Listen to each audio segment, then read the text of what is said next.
Yo, yo, what up, gang? Joe Idoni here, sitting in the boardroom. Just doing a little early Masters prep. So I thought it would kind of be a cool thing to take some people who haven't used some of the different sites that build statistical models and things like that to take you sort of behind the scenes, see kind of how I did it, right or wrong, just to kind of show you what I'm thinking here. We've got 6 days left till the Masters tees off. It's going to be something totally new this year. I'm excited about it. You know, there's a lot of sites that you can do this on in terms of model building. So I use Fantasy National, certainly not the only one, but Rick Run Good. Rick Gaiman has an excellent one. Gup has a great one as well. Most of these sites you can get a temporary or like a 1 week membership to. If you're planning on playing DraftKings or gambling a little bit on the Masters next week and you're not currently on one, I would highly recommend it. It's good stuff. So, without further ado, I'm going to kind of share my screen here and we will just build us a model. It's going to tell us who's going to win the Masters, right? That's the goal. All right. So, 1 second here. I'm kind of new with this action here. All right. So, this is what Fantasy National looks like. This is the main screen. As soon as you go to the site here, 2021 Masters is already uploaded. I have sample size over here. You'll see this little filter of sample size. I use 24 rounds for most off the tee and approach stats. Sometimes I'll go a little longer for putting and some other stats if you're looking grass specific or something like that. But look, we've all played golf. It's hard to string together a couple straight months of consistent form, especially approach and with your driver. Those things come and go in waves. You've just got to kind of ride it when it's hot and hope that it's during major season, whether that be in November for a Masters or whenever it is. You get hot off the tee, you get hot with your approach. Good sign heading into Augusta. So hold on, let me show you this here. This is a little spreadsheet that I have, and if anybody wants this, I'll email it over to you. But I like to do this on some events. Some I'm just too lazy for, frankly. But this kind of gives you an idea of the approach distance, and that's really what I'm looking to figure out here. All the holes, obviously, at Augusta National have really cool names. You see those in this column. This is the length of the hole. So we all know the course: par 72, 4 par fives, 4 par threes. What really is kind of so off the tee numbers, right? Usually somebody who hits it longer. I think average distance right now on tour is around like 296 or something. Rounded up to 300 is kind of what I did here. The first hole, you'll notice I went 265 because remember the first hole, it has some penal bunkers that are about 280 to 325. And unless you're Bryson on the first tee, you're probably not taking it over that. Other than that, it's pretty much bombs away with the driver. You can choose, and I know Tiger has elected many times to play it a little more conservatively. Tiger can do that. I think most of the top players in the top players, I'm talking about Rory, Dustin, Rahm, Brooks, Justin Thomas, these guys, Bryson, these guys are going to take a lot of drivers here. So basically, it gives you an idea of the average length approach shot in Augusta, which is long. It's a little bit longer this week, 183.56. But if you factor without hole number 3, Flowering Peach, which is only 350, one of the easier holes on the course. Guys used to lay up a lot on this hole, but recently, those driver, it's 283 to carry. There's 4 fairway bunkers that you can't go in, right? So guys used to lay back around the 200-yard mark, only have a pitch and wedge in. That's fine. More recently, I feel like guys have just chosen to carry it 290, take all 4 bunkers out of play, and basically try and get up and down for birdie, put you at like a 65-yard shot. So if you kind of factor that out as being the anomaly, your average approach shot's 190 yards here, which is on the longer end of most PGA Tour sites. Range, this is just kind of my best guess. On your approach shots, 1 to 3 inside there, 1 to 2, 1 to 150. The bulk of your shots are going to come 150 to 200 yards with a couple 200 plus, but that's mainly assuming that guys hit the fairway on these par fives and want to go for it. If they don't hit the fairway, if they're in the rough or they're in a bunker or they're in the pine straw, they'll likely lay up and thus have more 100-yard shots. But assuming they don't, 200 plus, 4 to 6 shots. All right. Let's go over to Fantasy National. I got a little music on. I don't know if you guys can hear that, but kind of set the mood. All right. Next, hold on. Let me go back to this sheet really quickly. And I want to show you that what I kind of did was took the last 10 winners. You'll see them in this column here. And many of them had their form and their game has drastically changed since they won. But I wanted to look at in that given stat year. So, for instance, 2014 Bubba Watson. What was he best at that year? On the PGA Tour in the year 2014, he was second in strokes gained off the tee, seventh in tee to green, first in distance. 2012 to 2014, Bubba was what Bryson is now to some degree, just dominating in distance. Average around the green, 109th putting. So there's not much to glean here. Sometimes you will get a definitive characteristic that will tell you what player sets up great for a course. It's kind of all over the place. So you have the last 4 years, it has not been a Bombers type track. Woods 79th in distance last year. Reed was 75th. Sergio, I believe, was up there around the top 30th in distance. There it is. Willett was 175th in distance. So distance, as the course is as players have gotten longer, it's proven less of a factor because Augusta doesn't really change their setup much. Could be a reason, could not. Spieth 78th in distance, but then you go back a little further and it's a lot of guys who hit it far. So it's Bubba Watson twice. It's Adam Scott, who was 23rd. Charles Schwartzel had a really good year that year off the tee, as you see, tee to green, off the tee. He was a little bit of an anomaly in this, in that he was kind of a long shot. And Mickelson was obviously really good off the tee at that point. A lot of not too much, like I said, but what you do notice is a lot of bad putters, right? Sergio, bad putter. Willett, average putter. Spieth actually didn't have a great putting year this year. Was still good, but in comparison to his more recent form, it wasn't as good. But he was fourth tee to green, which is insane to think about. 11th in approach. Around the green game is, I think, something that I'm going to take from this. Now, Spieth, Reed, Woods, Mickelson have all been known throughout their career as having tremendous around the green game. So, I mean, chipping, pitching, getting up and down for par has huge at Augusta. Sergio is really underrated around the green, particularly out of the bunkers. Bubba Watson is really underrated, I feel like, around the green. He's creative. Adam Scott, not a great around the green player, but that year he was just striping it, so he was hitting every green, so it really didn't matter. Like I said, not a lot to take. If you're great off the tee, you don't have to be as good with your short game or putting.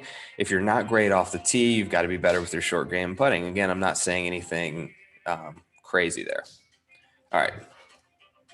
So this is what Fantasy National looks like. Back to this again. You will see, you can sort all of these columns. So strokes gained total, last 24 rounds, DJ, Xander, tee to green. This is the first one I'm going to do. And what I'm going to do here is build a mixed condition model, which I like to do. So I will go over there now that it's sorted by tee to green. See some familiar names at the top. That's usually a good sign. You want to see the guys you think who are playing the best at the top of this. Otherwise, you may need to adjust what you're looking at. All right, so add that here. Let's do tee to green. I'm just going to name it here, T to G, last 24. This is a free ad for Fantasy National. I hope they don't mind that I'm doing this, but I really like their site. I know I'm kind of taking you behind the paywall here, so I hope they're not pissed, but it's something that's cool, and I think a lot of you could get something from, and maybe will inspire you to sign up. Ball striking, always look at ball striking. Now, whether I, factor that as a small percentage or a big percentage, we'll see later. L24 BS. Off the tee. Let's look at off the tee. I think this week a little bit more than approach. Again, I'm not taking anything crazy here. These are things you can pretty much put in your model any given week at any given course. Approach, it's got to go in there. You've got to have a bit of approach. Approach L24, boom. Now, short game. This is something I would not normally put in here. I'm going to at Augusta. I'm going to put this and around the green. So I'm basically taking all of these columns with the exception of putting, and I'll tell you why in a second. I'll tell you why right now. Putting at Augusta is just different. The undulations, the speed of the greens, it's something that many guys can't prepare for or replicate at home or at their home course, or glean something from another PGA Tour event. It's very unique. They do not allow green reading books, which is why you see some guys who are normally at the top have struggled there, who rely heavily on those. Bryson being one of them. One of the best putters in the game right now, yet he hasn't had success reading the greens at Augusta National, maybe because he can't look at that greens reading book. We know how analytical he is. Okay, fairways and greens. Fairways, don't really care about fairways as much at Augusta just because the rough is not really penal. There's not really a whole lot of out of bounds trouble that you're going to run into. The pine straw is usually negotiable easily if you're not blocked out by a tree. So don't really care about fairways. I'm going to put a little bit of distance in here just because it's such a factor in the game right now. You can't just totally ignore it. But what I'm really looking at is this. Greens and reg. I know a lot of people rely on this stat solely, others heavily. I think it's a huge factor at Augusta. You're hitting greens. You look at the recipe for success, I think, particularly in a final round, from what we've seen win guys the Masters who are in contention. It's their ability to hit greens, particularly on Sunday. That's what Danny Willett did. That's what Patrick Reed did. Greens and reg is going to be a heavy weighted stat for me. Next, proximity. And here's where those ranges come into play. So I gave you the most common, which was, let's go back to it. 150 to 175, 175 to 200. I'm going to sort both of them.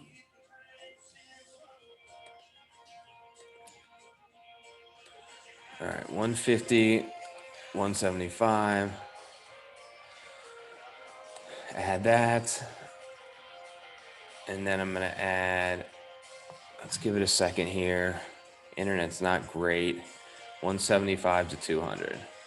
Boom.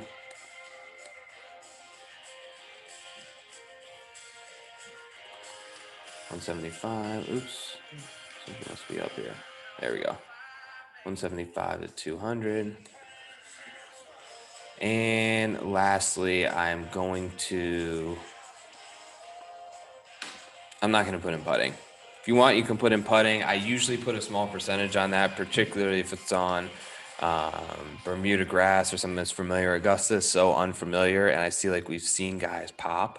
And you look at the winners. Adam Scott, not known as a great putter. Bubba's not a great putter right now. Had a little bit better touch and feel when he did succeed. Garcia, Willett, you see these guys who are not traditionally great putters, been able to churn out wins. Mickelson even. Okay, so I've got my stats in. I apologize if I'm rambling here. I'm used to having a co-host. But let's go to this mixed condition model. So here, you can kind of toggle your percentages. I've got a lot of stats here. 1, 2, 3, 4, 5, 6, 7, 8, 9, 10. So I've got 10 things. That's why they're all weighted at 10 each. Now I'm going to adjust. Tee to green was something that I found important when looking at those stats earlier. So 16 there. Ball striking, I'm going to do 10. Off the tee, I'm going to do 14. Now, I'm just kind of messing these up. Play with different variations of this, right? You want things to turn out the way you kind of want them to fit your narrative a little bit. Different people have different approaches. Like if you're doing this, this should be a tiebreaker between guys. This is not the end all be all by any means. It's not going to factor in ownership. It's not going to factor in what your eyeballs tell you, but it's going to give you a good baseline. If you're between two guys, this can help you break the tie. All right, I'm going to do approach at 10. Short game, I'm going to do 10 and around the green 10. Distance, I will do 8. Because it's got to have some sort of factor. I want to weight greens and reg a lot, so I'm going to do 15 there. And then that gives me 3.5. So I'm going to make a little bit of adjustments to this and this because a lot of times they will come around the same. And I get 5 and 5. Perfect. Load this, give it some time because it's pulling a ton of data. Let's see how we did. Tell you right now, Bryson DeChambeau is 17th. It's probably not great. So then at that point, what I will do is click here, my rank, and this will sort you who you think is going to do best. DJ Rom, not surprising. Both of them playing as good as anybody right now. Unsurprised. Kokrak, surprised. That said, when you do this enough, you'll figure out that there are some guys that are always going to just pop. And you get used to kind of understanding and overlooking that to a degree. Kokrak's one of those guys. That said, I mean, look, tee to green, 10th, third in short game. Surprising there. A lot of green here for him. 43rd in that proximity, but 11th off the tee, 14th ball striking. JT, I've already got bets in on JT. I've had them in since early this year at 20-1, but I still think look, I don't know if I love it as much as I did then, but still like it. Joaquin Niemann rates out really well. Look, 6th in off the tee, 6th in ball striking, 3rd in driving distance. That's kind of shocking, right? I guess it's only looking at 24 rounds, so it kind of depends on the course you're playing if you're taking driver or not. So that's when I probably should have backed out a little further. Bubba up there has been playing great. Look at these numbers for Bubba. Wow. Xander, of course, is always a threat at Augusta. Tony Finau is always a threat. Here's Brooksy, not in as good a form as you'd like to see, but still some things there. Look, greens and reg, he's gaining. Ball striking, he's gaining. Approach is second. First and second in these two. Wow. That's over the last 24 rounds when he's not playing good golf. Now, I know he's losing a ton of strokes putting, which I didn't factor in. Probably that's why he's ranked here. But Brooks is still 20-1, I believe, out there. A little further down, here you have Rory. I haven't been liking Rory. Around the green game has struggled in short game. You see those are both lacking. Off the tee, always elite. No surprise. Here's Pat Reed, who I wanted to really like more, but some of this stuff isn't great. You see these are down a little bit because there's only like 70 guys in the field. So 33rd, all of a sudden what's normally good is middle of the road here. Matt Wolff, haven't liked what I've seen of his form. Obviously, there's a trend where first-timers don't do well here. A couple other trends that I got are guys having a calendar win in the year of the Masters. So look for guys coming in good form. Don't pay attention to this week. Doesn't matter. Only 5 of the last 20 winners have made the cut and played in the week before. So look at this kind of stuff. John Gunstein is ranked ahead of Dylan Fratelli, Cameron Smith, Abe Answer, Lanto, Ricky. Wow. That might be something wrong there. Let's go down here to the bottom and see anyone that kind of sticks out. That Phil, Gary Woodland down here is a little bit surprising. I mean, these are the old guys. Tommy Fleetwood. Don't like to see that for Tommy. Kuchar, Tiger Woods, and Jordan Spieth. Look, 2 previous champions. I don't think they're bettable next week. This should help enforce that point a little bit. Tiger 9,100. He's gonna go over-owned just because of who he is, and he's defending champ. Jason Day is playing well this week. Justin Rose typically plays well here, but these are guys not rating out well. Maybe some surprising guys in the middle. EVR, Scotty Scheffler is a newcomer. Corey Connors is going to be playing this for the second time this year. Got in the week before last year's Masters, made the cut, and played pretty well. Interesting there. Siwoo, interesting. Sung Jae. That's about it.